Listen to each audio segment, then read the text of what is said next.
Somewhere beyond the recesses of time and space, two podcasters are set adrift in a machine, picking up transmissions of movies that are forgotten but not gone.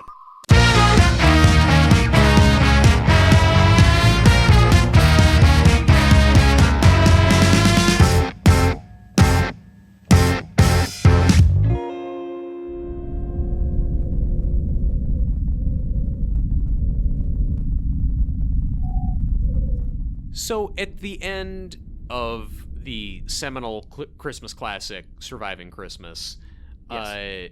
Everyone is reconciled. Ben Affleck and Christina Applegate have fallen in love because you gotta. It's the end of the movie. It's the end of the movie. What else are we gonna do? Right. And to show that he has recovered from his Christmas trauma of having to spend all of his Christmases at the 24-hour coffee shop, the last thing we see is him, Gandolfini, Catherine O'Hara, the porn-loving kid, and Christina Applegate all gathered together at a 24-hour coffee shop as the camera pulls back and pulls away. Yep. And then as the camera's pulling back, on screen we get like a loopy, curvy, fancy script, the end, that illustrates across the screen. I don't know if I've ever seen a less earned, less deserved, loopy, fancy script, the end. Like nothing you showed what do you me want? Rose level. What was that? What do you want? I mean, just like typewriter noises and Courier font just saying the end. I don't want to be told this is the end. This is not the kind of movie that needs to inform you that it's ended. Cut to credits. You want it to keep going forever and ever. I want the camera to pull further and further back from the coffee shop. We're going out of Chicago. We're through the stratosphere. Earth is shrinking away. I want to go into space. Wait, that's what happened to us in real life. I know, and I want to see myself represented on screen, much like you want to see yourself struggling to survive Christmas.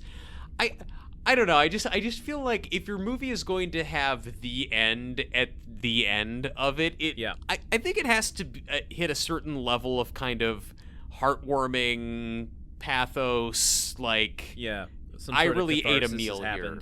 Yeah, and I'm not getting that from this film, which kind of just peters out.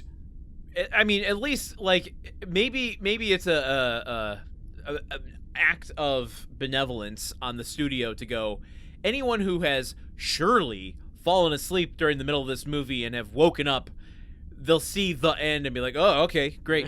It's time to go check on the turkey.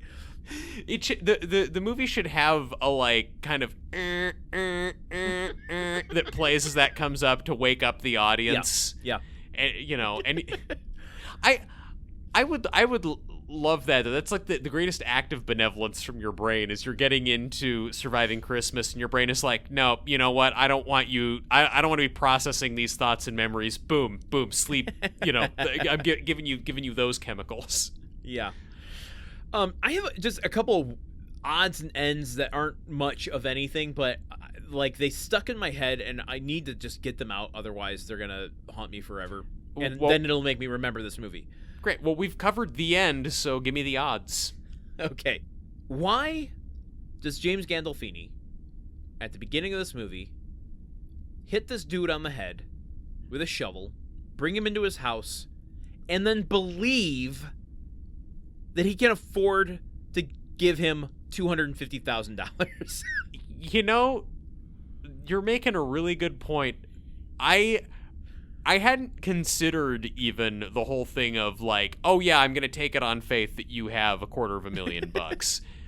I think that it is the weirdest thing though is that yes, he sees this guy setting fire to a piece of paper outside his house, and his immediate reaction is to come out with a snow shovel, hit him over the back of the head, and then bring him inside. Like if I'm committing to hitting a guy on the head with a snow shovel and knocking him out because he was lighting fires on my property, I'm not bringing him further inside the house. Right. I'm rolling him into a ditch. Yeah, like several blocks away. So when he wakes up, he can't find me and sue. That's how you know that this isn't the real Tony Soprano.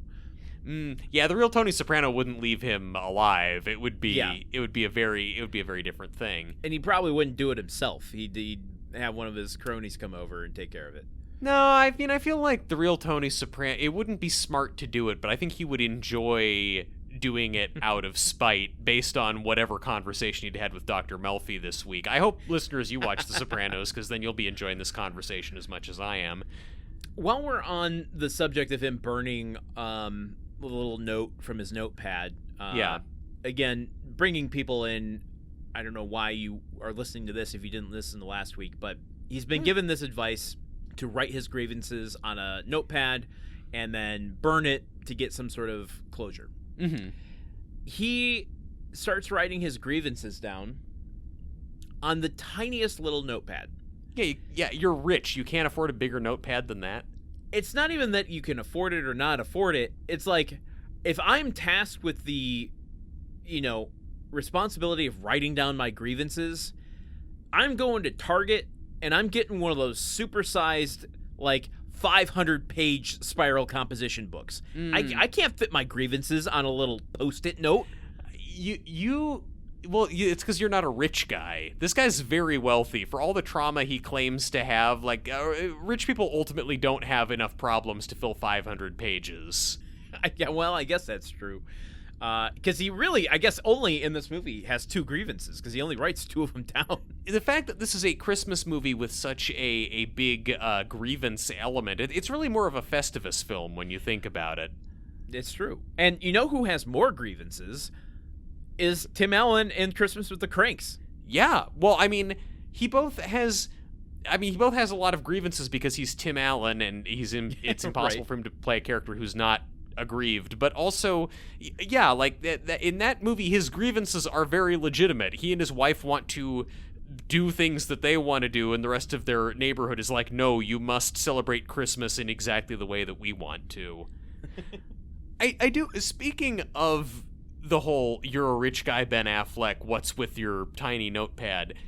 When he goes out to the house, the Gandolfini residence, he takes a yellow cab out there. Man, I love this guy. Yeah. And it's like, well, I don't even really have anything on the cab driver. It's more just like, wait, so I'm not buying you as a rich guy, Ben Affleck, that you're just you don't have a car? You don't have a big fancy car you can drive out there, or you don't have a chauffeured limo that you're going to take? You're just going to hail a cab for this? Yeah. That's the one. I mean, that's where you need to see him be obscenely rich from the start. Yes. He needs a stretch limo to take him to, this residential area and see that juxtaposition. But no, he's taking a yellow cab. It belongs in the residential area that he's arriving at. And it's also the fact that it would make more sense for James Gandolfini to believe that this is a rich guy if he's watched him get out of a limo before he tries to burn something on his property. But then he wouldn't hit him with a shovel. I don't know. I think I would be more likely to hit someone with a shovel if I knew they were rich. Yeah, in 2025, maybe not in 2004. Yeah, we weren't up enough on what's going on then. Speaking of money, this is another thing I flagged, which was, there's a debate over Doodah when Doodah is introduced. Yes, and James Gandolfini, rightly so, says, you paid $250,000 for my family, not to bring in another stranger. Mm-hmm. And Ben Affleck sweetens the pot by saying, I will pay you another $25,000. Yeah. Doodah, why are you letting someone else get paid for your work? Yes. Join a union. Yes, very much. Yeah, well, hopefully he's at least in actor's equity or something. I mean, hopefully he's getting breaks, regularly mandated breaks from being in the family. We see him out there smoking weed during one of his breaks, I guess. I think that this is emblematic of a lot of the really poor contract work and negotiations going on, because Ben Affleck repeatedly sweetens the pot. He adds ultimately another $100,000 over the course of the movie, throwing in more money to get more stuff. It's you had them sign all this paperwork that a lawyer brought in. You should have just had a clause in there, an escape clause perhaps, that makes it so that you have discretion to add additional stuff, and the $250,000 covers all of it. I mean, you're just being bad with your money here, Ben Affleck. Also, $250,000, it's a weird amount. This needs to drastically change their lives. It needs to be an amount of money. Okay, Truman, I'm going to go there. I'm going to go there. I'm going to go there. Okay. I'm going to go there.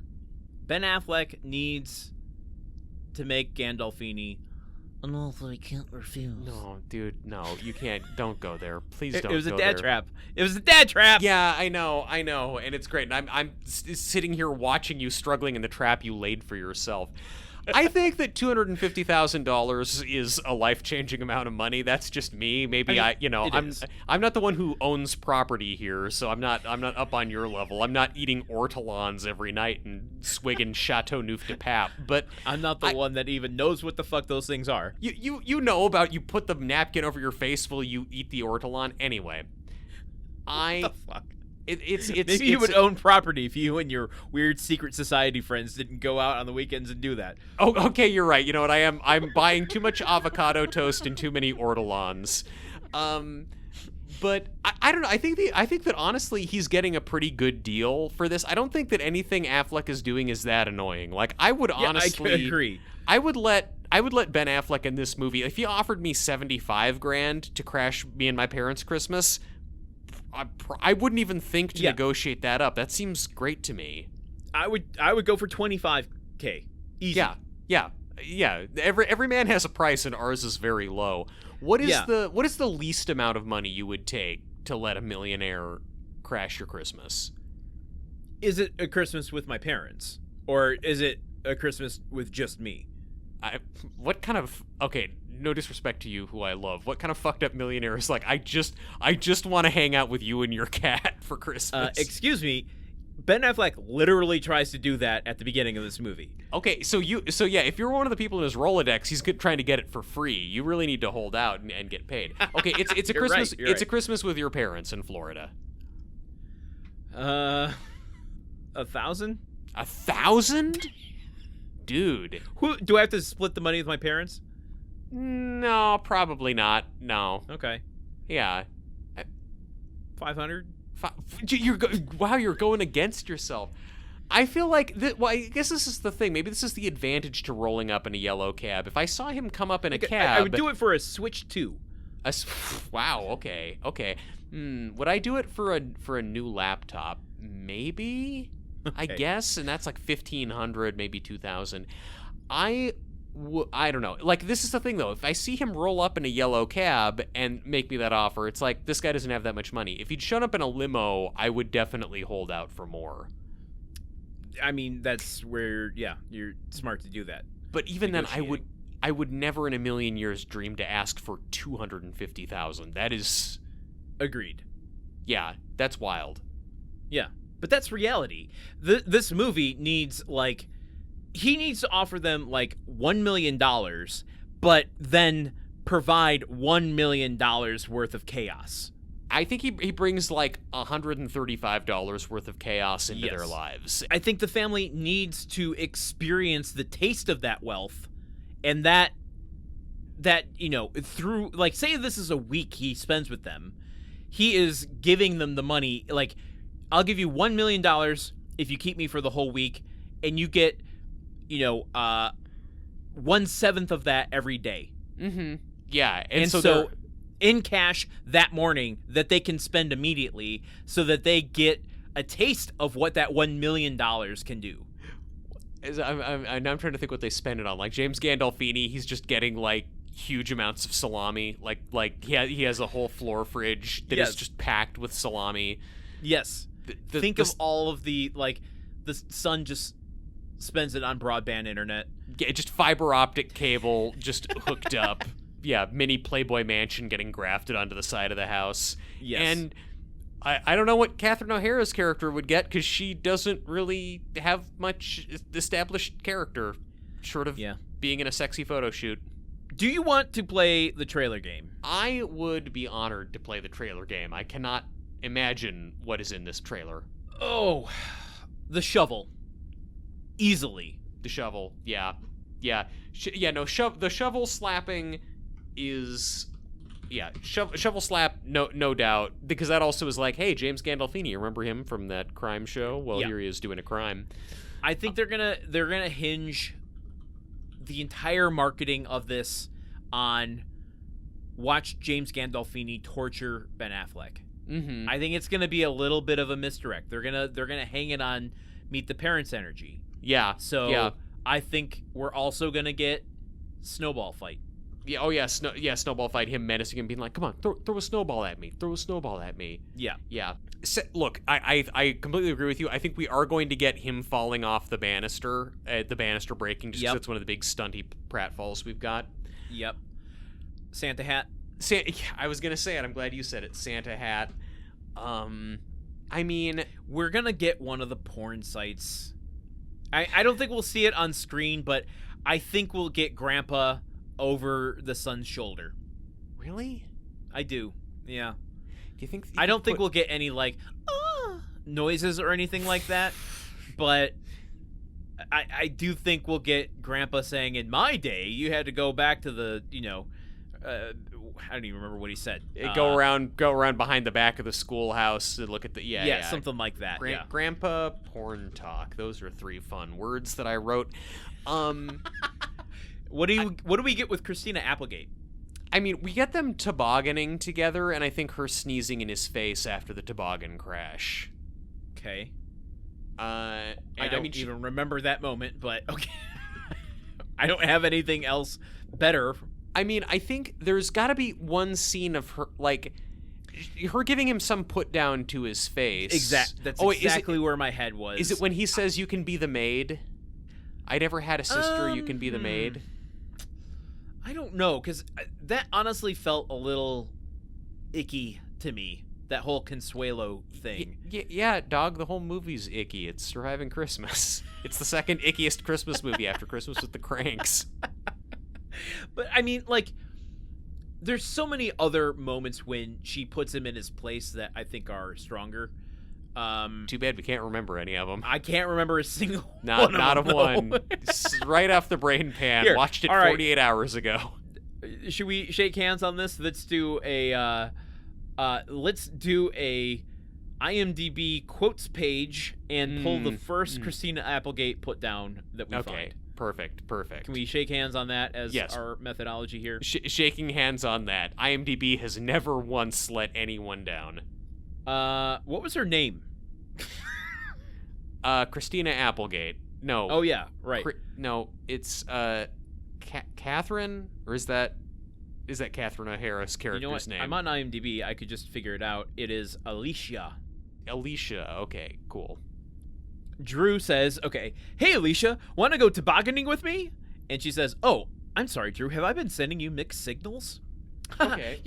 I just thought instead of maybe laying around the house all day, you might actually want to go have some fun. No thanks. Oh, I see. You're afraid of fun. You don't like having fun. Of course I like fun. Everybody likes fun. It's fun. So then why don't you go with me? Because it'll be with you.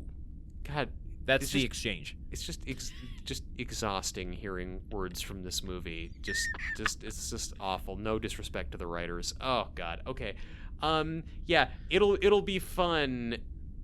Oh, yeah. Well, like, it's you. What's not to like? It's you. Right? That's the one at the end. The line is, of course I like fun. It's fun. Then why don't you want to go with me? Because it's you. Fun.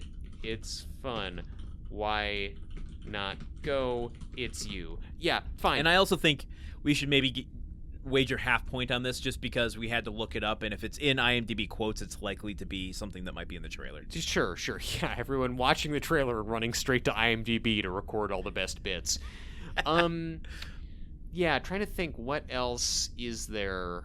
We didn't talk about Udo Kier is in this movie for a scene. Who's Udo Kier in this?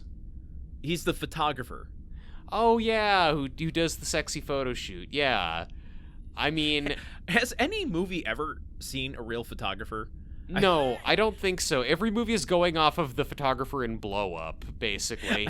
I think every movie is going after Austin Powers taking photos. Yeah, Austin Powers, which was a riff on Blow Up, I think. It's just a copy of a copy of a copy. Yeah, I don't know. Is the photo shoot gonna be in the trailer? Because you can get is Catherine. The porn reveal gonna be in the trailer? Porn reveal is not gonna be in the trailer, but Catherine O'Hara in goofy costumes and it's like I can set you up for a modeling photo shoot, and then yeah, I don't know, man. I just don't know. I don't know. We also have like 7 guesses. So we can. That's also good just, for me. I'm great. happy with that. Let's move on. Listeners, hey, we don't care. We are not engaged with this one. It does not matter. We're half-assing it, just like everyone does around the Christmas season. We're improvising the way that you do when you don't have a full script when you start recording. And every other episode of this show has been rigorously scripted ahead of time. We write all of this. The fact that it takes me 5 seconds of stammering to get into any idea, I write that out ahead of time. You're very Mamet-esque. Yes, I also have terrible politics, much like David Mamet. Do you want to watch this thing? No, but let's do it anyway. Shazam. Oh boy, jingle bells Jingle already. bells. This holiday season. I'm busy. One day Porn. the computer's gonna get our baby. Good Go job. for it. What he's doing up there, nobody's gonna pay him for it. Because if they did, I would have retired at 17. What are you Porn. doing for Christmas? Millionaire Family. Dream Anthem. Nice. Why? Why can't I come by? That's it. That's the house I grew up in. There's a guy out there. What the hell is that? Oh my god. Did you hear that? What an exposition line. You know what we used to call that squeaky stare? The squeaky stare. Yep, put that in the trailer. Please let me stay. The way James No. Gandolfini looks in this movie at any given time is how I looked at this movie at any given time. Yeah. Welcome home, son. Gritted teeth, squinted eyes. The Valco family will aid Mr. Latham in recapturing those childhood Christmas memories, Can't feel my toes. Snowball! Yep. including Snowballs, too. celebrations, all-due festiveness, various and sundry Oh, merrymakes, banister. Wow. and Yuletide glee. Glee. Are they gonna cut back to Your dad's Gandolfini renting Snowball, us out for though? the holidays. What I like about you? She could be the maid. Oh, she could be the maid. We should have gone with the maid. Put this hat on. No, I'm not wearing a hat. Santa hat. I'm not wearing a hat. Nice hat. Santa hat. Christmas tree. Tom, you take the lead? Would it make any difference to you if I didn't want to? Not really. Oh, Christmas tree. Yo, Christmas tree, you stand in wood. Also, who knows all the words to "Oh Christmas Tree"? By the way. Not Ben Affleck. All right, everybody say Merry Christmas. That is I feel like I'm character. insane. You gotta go. Oh, tobogganing. Okay. She gonna sneeze in his face? Kaboom! Oh my god. This is what I've been I don't even remember that moment. A real family, you know, in a true home. Wait, That's what? why I'm thinking it might be a good idea if I lived with you. Oh, shovel at the last minute. Ow. It says ow. That wasn't in the movie. No, they had to pump it up. Wow. Okay. Landed. We did pretty well, but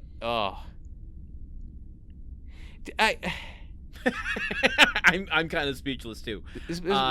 Like, this is the thing. Even cut Yeah. together as a trailer, there's just Yeah. nothing really. There's nothing really funny to go with. I mean, it's just like him Yeah. turning on the Christmas tree lights and everyone being like, "Oh wow, that's a lot of lights," or it's, Yeah, or just like I know. the son's looking at a porn site. I think the poor box office starts with this trailer and then is amplified by the actual release date, which is in October. Because, like, who's excited to see this movie, even as a holiday film? Imagine you're watching TV on like October 8th, 2004, and this trailer comes on. You're like, what the fuck? This is coming out in like a week and a half. Yeah. Because you would, when would they have started premiering this trailer? Probably early September in theaters. Great, yeah, really getting America just all warmed up and excited. Everyone getting surviving Christmas fever. Okay. Oh, Jesus Christ. Okay. So we get the shovel slap at the last minute. The last thing Shovel we slap. get. We get the banister falling. We get Yep. the snowball fight. Okay. that Well, him- no, we don't. We don't. He's throwing the snowballs at the kid. At the kid, I was thinking it was going to be explicitly him and Gandolfini to set up the dichotomy between the two of them. I don't feel comfortable taking the point. All right. Wow, look at the Grinch stealing one of our points. Look at this. I am being honest here. The Grinch was honest about how much he hated Christmas. Okay, so much. we totally get the Santa hat stuff. It's amazing. Yep. It's amazing. This is what they're promoting on. Is the beat of like, I really want you to wear the Santa hat, and then him walking into the store and somebody be like, yeah, nice hat. Like that's the level of hijinks you're gonna get in Surviving Christmas. They're not even hijinks. They're antics. You said it perfectly on the main episode. They're occurrences, and not even at Owl Creek Bridge, just a garden variety normal bridge. It's like, hey, come to the theater. You can see a guy get lightly ribbed for wearing a Santa hat. Isn't that worth like $11.50 for a movie ticket?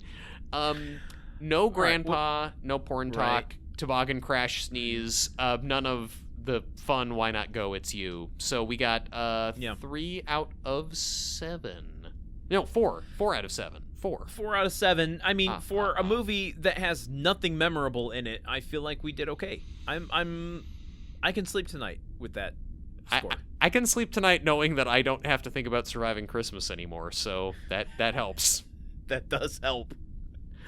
All right, well, let us wrap up this mini transmission on Surviving Christmas. We survived Surviving Christmas. It's like we're getting off a theme park ride. Yeah, well, so does that mean we get to push the button and figure out where we're going next? Push the button and figure out where we're going next. Yes, you're correct. I mean, you could just said yes, you didn't have to repeat back the thing that I did, but that's fine, I'll just push the button.